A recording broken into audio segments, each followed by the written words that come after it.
Boxing update mga tol, Sebastian Fundora versus Errol Spence is a done deal. Ito ang bagong report ngayon, maglalaban na raw si Sebastian Fundora versus Errol Spence. Matatandaan na humingi ng 10 days na palugit si Crawford para asikasuhin ang laban kay Fundora. Pero imbes na magkasundo ang dalawa para maglaban, iba pala yung napagkasunduhan. Nagkasundo na hindi muna maglalaban sa ngayon para mapalaban muna si Fundora kay Errol Spence. Kung manalo daw si Fundora mga tol, nakaanda na agad si Terence Crawford na lumaban sa unification. Di natin alam kung sino ang next fight para kay Terence Bud Crawford. Patuloy pa rin ang paghahamon ni Crawford laban kay Canelo Alvarez sa 168. Ito naman ang muling pagbabalik ni Errol Spence matapos matalo kay Terence Crawford. Kung matalo pa si Spence dito mga tol, baka tuluyan na itong magretiro.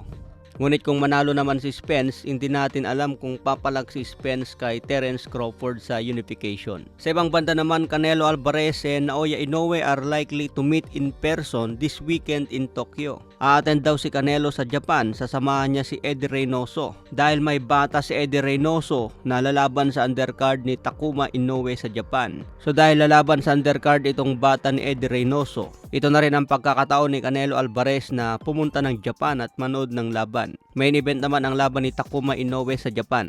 Siyempre kapatid ni Naoya Inoue yan mga tol, nandyan din si Naoya Inoue. Kaya ito na siguro ang pagkakataon na magkita si Naoya Inoue at Canelo Alvarez. So abangan natin yan mga tol, malapit na October 13. October 13 din ang laban ni Casimero kay Saul Sanchez. Maganda sana kung hindi na isabay ang laban ni Casimero kay Takuma Inoue para hindi maagaw ang atensyon. Sa ibang banda naman, Jose Rayo Valenzuela versus Isaac Pitbull Cruz. Mangyayari daw ang rematch sa undercard ni Benavides versus David Morrell sa January 25.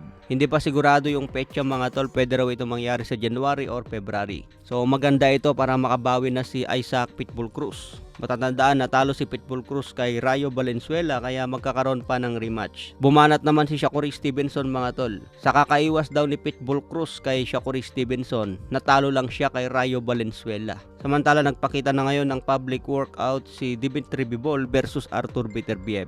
Mapapanood po natin sa YouTube channel ng Top Rank.